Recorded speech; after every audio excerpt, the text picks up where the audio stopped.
آئیے آج بات کرتے ہیں کہ اللہ تعالیٰ کے اوپر گمان کی کیا اہمیت ہے، اور اللہ تعالیٰ کیسے اس انسان کو دیکھتے ہیں کہ جو اللہ کے بارے میں گمان کرتا ہے۔ اگر آپ اللہ تعالیٰ کے بارے میں اچھا گمان کرتے ہیں تو اللہ تعالیٰ جو ہے آپ کے ساتھ اچھا سلوک کرتے ہیں، اور اگر آپ اللہ تعالیٰ کے ساتھ بدگمانی کرتے ہیں تو پھر آپ کو اس کی سزا بھی ملتی ہے۔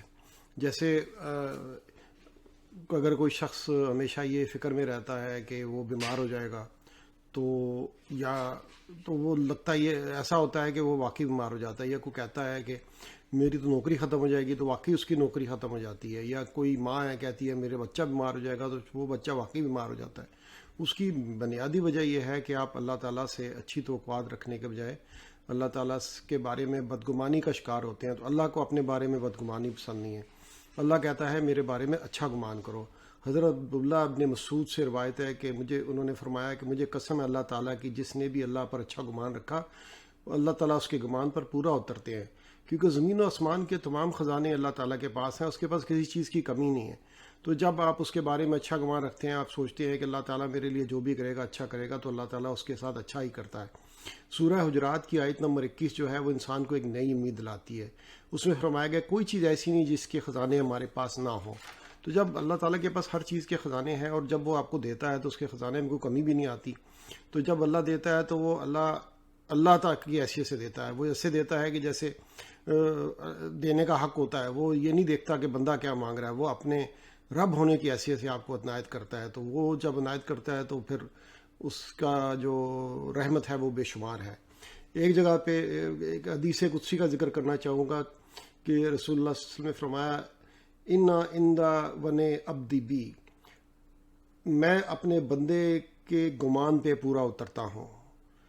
تو یہ چیز ہے کہ جب بندہ اللہ تعالیٰ کے بارے میں اچھا گمان کرتا ہے، وہ سوچتا ہے کہ یا میرا رب میرے لیے سب اچھا کرے گا، میری جو نوکری ہے وہ قائم رہے گی، مجھے اللہ تعالیٰ اور رزق دے گا، میری فراخی و برکت ہوگی، مجھے اللہ تعالیٰ اپنی حفاظت اور مان میں رکھے گا۔ تو یقین کیجئے وہ اللہ آپ کو اپنی حفاظت اور مان میں رکھتا ہے، کیونکہ وہ یہ دیکھتا ہے کہ اس بندے نے میرے بارے میں گمان اچھا کیا۔ تو اس گمان کی بہت زیادہ اہمیت ہے کہ اللہ سے یہ گمان کریں کہ وہ اللہ آپ کو ہمیشہ خوشحال رکھے گا، وہ آپ کو کوئی تکلیف نہیں دے گا، آپ کو کوئی بیماری نہیں دے گا، اور اس دنیا میں جانے کے بعد بھی اللہ تعالیٰ آپ کے اوپر اپنا رحم اور کرم فرمائیں گے، کیونکہ اللہ تعالیٰ قرآن میں جگہ جگہ اپنے رحمت کا اور اپنے رحمان اور رحیم ہونے کا کہ جگہ جگہ کہا گیا کہ اللہ تعالیٰ جو ہے وہ رحمان ہے، اللہ تعالیٰ رحیم ہے۔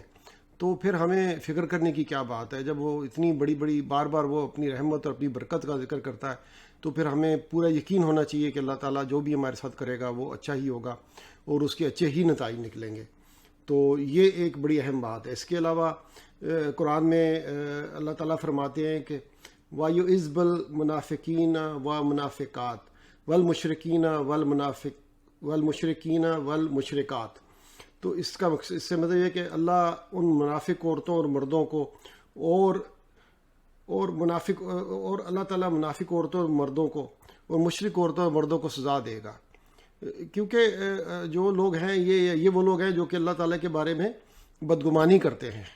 وہ اس کے بارے میں یہ سوچتے ہیں کہ اللہ تعالیٰ ہمارے ساتھ اچھا نہیں کریں گے، اللہ تعالیٰ جو ہے وہ ہمیں کسی نہ کسی ٹربل میں ڈال دیں گے۔ تو یہ اصل میں اس لیے نہیں ہوتا کہ اللہ تعالیٰ یہ چاہتے ہیں، بلکہ ان کی بدگمانی کی انہیں سزا ملتی ہے۔ تو ہمیں اس سزا سے بچنے کی کوشش کرنی چاہیے، اور کوشش کرنی چاہیے کہ اللہ تعالیٰ جو ہے اس کی رحمت اور برکت ہمارے ساتھ قائم رہے، کیونکہ اللہ تعالیٰ کی ذات کے علاوہ کوئی عبادت کے لائق نہیں۔ تو پھر جب اس کو عبادت کے لائق ہے تو اس کے بارے میں حسن ظن رکھنا، اس کے بارے میں اچھا سوچنا، یہ بہت اہم ہے۔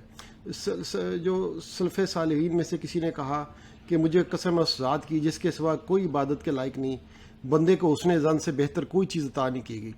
تو یہ واقعی ایک بہت بڑی چیز ہے کہ جب آپ اللہ تعالیٰ کے بارے میں حسن ظن رکھتے ہیں، اس کے بارے میں اچھا سوچتے ہیں، جب آپ سوچتے ہیں کہ میرا رب میرے ساتھ جو بھی کرے گا اچھا کرے گا، تو یقین کیجئے وہ اتنا مہربان ہے کہ وہ آپ کی اس بات کو سنتا اور سمجھتا ہے، اور اس کی رب کی سب سے بڑی خوبی ہے کہ وہ بڑا قدردان ہے۔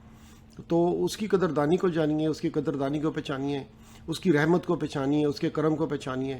وہ بہت بخشنے والا، وہ بڑا مہربان ہے۔ وہ چاہے تو آپ کے سارے گناہ معاف کر دے، وہ چاہے تو آپ کو کچھ بھی عطا کر دے۔ وہ آپ کے اصل میں جو چیز وہ آپ کو دیکھتا ہے وہ آپ کے دلوں کا خلوص دیکھتا ہے، وہ آپ کے دلوں کا حال دیکھتا ہے۔ اگر آپ رب کو اس طرح یاد کرتے ہیں کہ جیسے یاد کرنے کا حق ہے، تو یقین کیجئے وہ اللہ بڑا مہربان ہے، وہ ضرور آپ کے اوپر اپنی رحمتیں اور برکتیں نازل کرتا ہے، اور آپ کو وہاں سے دے گا کہ جہاں سے آپ سوچ بھی نہیں سکتے. تو اس کے اوپر گمان اچھا رکھیں.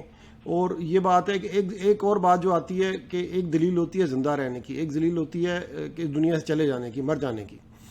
تو اس میں بات یہ آ جاتی ہے کہ اگر کوئی بندہ یہ سوچتا ہے کہ یار میرے پاس تو نہ کھانے کے لیے نہ پینے کے لیے، میرے بچے بھوکے مر رہے ہیں، تو دیکھا گیا ہے پاکستان میں لوگ خودکشی کر لیتے ہیں. لیکن یقین کیجئے، جو اللہ آپ کو اس دنیا میں لے کے آیا ہے، اگر آپ اس کے اوپر یقین رکھیں، اس دعا کریں، اس کے کرم کی طرف دیکھیں، وہ یقیناً آپ کے لیے کوئی نہ کوئی اسباب پیدا کر سکتا ہے. میں نے یہ خود بھی آزمایا، میں نے لوگوں کو بھی دیکھا کہ جن لوگوں نے اللہ کے اوپر اپنا یقین رکھا اور قائم رکھا، اس رب نے ان کو ضرور نوازا.